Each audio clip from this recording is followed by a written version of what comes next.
given the forefront of participation, forefront of influence to say, hey, we can feed and clothe all the impoverished people in Africa and in the third world. We could technically do it. But unfortunately, they go to their corporate bureaucracy and hence government bureaucracy.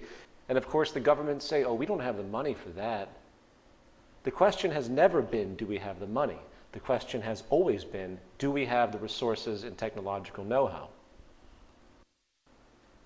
Now, the final issue I would like to cover in this section has to do with activism and the traditional patterns of activism we have seen historically across the world. In the world today, there are countless well-intentioned people and activist organizations making a lot of noise about the rampant problems and injustices in our world.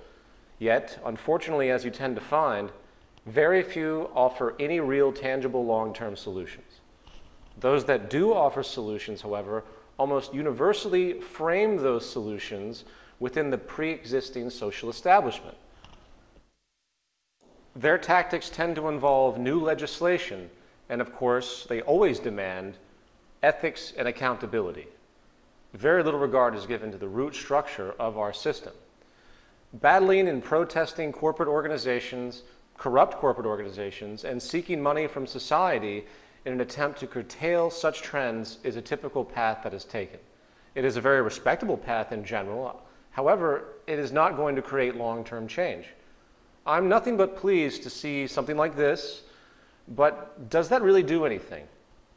When it comes to social corruption, poverty, environmental disregard, human exploitation, and most personal and social turmoil in the world today, the great realization is that most of these problems are not the result of a particular company, some nefarious elite group, or some government legislation. These are symptoms of the foundational problem. The real issue is human behavior, and human behavior is largely created and reinforced by the social patterns required for survival as necessitated by the social system of that period in time. We are products of our society, and the fact of the matter is, it is the very foundation of our socioeconomic system and hence our environmental condition which has created the sick cultural climate you see around you.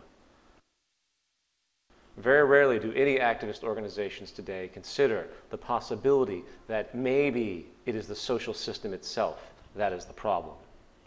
The bottom line is that we can spend the rest of our existences attempting to stomp on the ants that mysteriously wander out from underneath our refrigerator, setting traps or laws, or we can get rid of the spoiled food behind it, which is causing the infestation to begin with. Part 2, Project Earth. There's a concept in electrical engineering called the signal-to-noise ratio, which has to do with the ratio of a signal power to a noise power which corrupts the signal. It's like listening to music on your radio in a car, which is receiving a great deal of interference, and the music is becoming clouded and distorted. I think this is a great metaphor for our current social practices.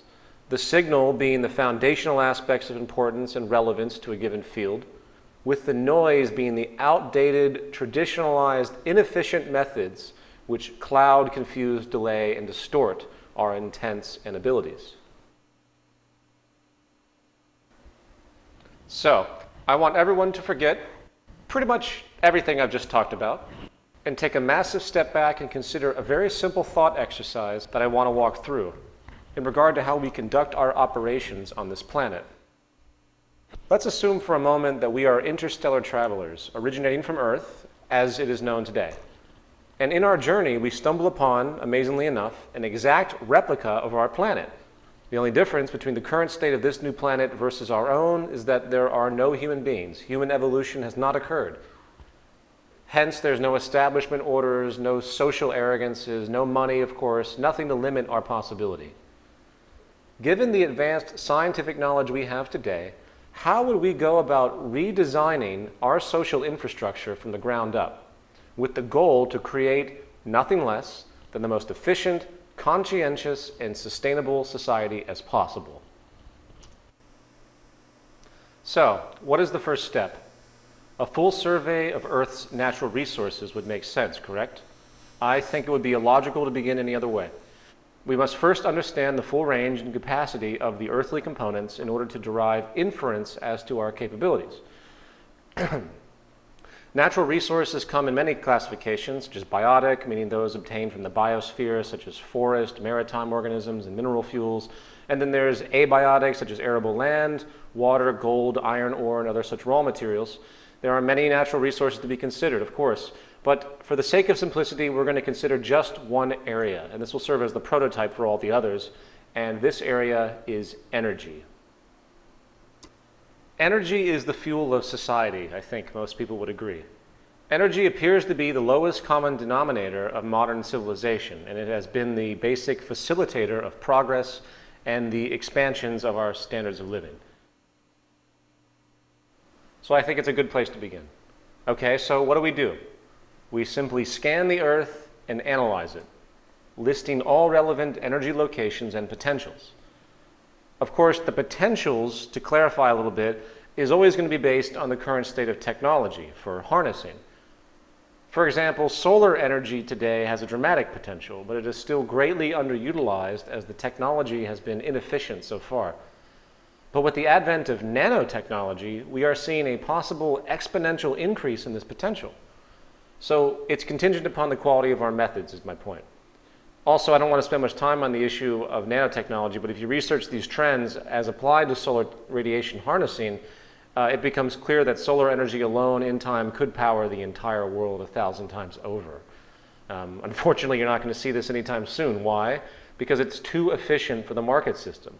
And the absorption process would take many, many years if seriously pursued. So back to our original thought exercise. Once we have this raw data of energy sources, we need to rate each source based on its renewability, pollution output, and everything that factors in to decide the degree of sustainability. Those sources that have the most negative retroactions are given the least priority in utilization, of course. And by the way, this is an arbitrary chart. Don't take it too seriously, obviously. For example, fossil fuels are mostly non-renewable and can pollute the environment. Given the tremendous power of geothermal, wave, wind, and solar combined, I would say that there is absolutely no reason to even bother with fossil fuels at all. And to clarify this very quickly, I would like to run down these renewable mediums. According to a 2005 Stanford University study, if 20% of the known potential of wind energy was harnessed, it would power all the world's needs. We already mentioned solar energy. The radiation hitting the Earth's surface is about 10,000 times the planet's usage, in fact. This issue comes down to technology, nanotechnology, as we denoted. Lesser known is tidal power. As a regional example, in a recent study it has been found that 34% of all of the United Kingdom's energy could come from tidal power alone. But more effectively, as far as the ocean, is wave power, which has been found to have a global potential of 80,000 terawatt hours a year, meaning 50% of the entire planet's energy usage could come from tidal power alone. However, most effectively is geothermal energy, which, according to a recent MIT analysis, contains enough energy to meet the world's needs for the next 4,000 years. In other words, energy is nothing but abundant on this planet, and don't let anyone tell you otherwise. So, back to our exercise. Once this data is established, we compare the potentials to consumption and adjust accordingly.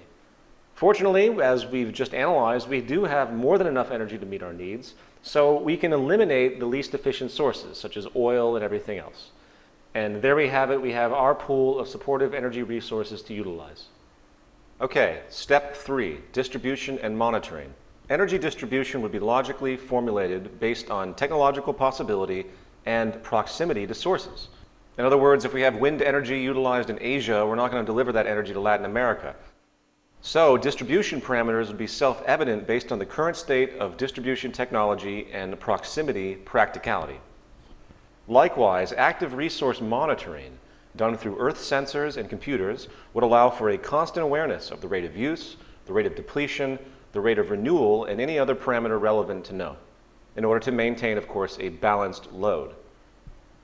If the scarcity of any resource is going to occur, we can forecast this in advance through trend analysis, and proper action can be taken to adjust accordingly. This idea is nothing new. It's used every day in our lives in detached ways. such as the ink level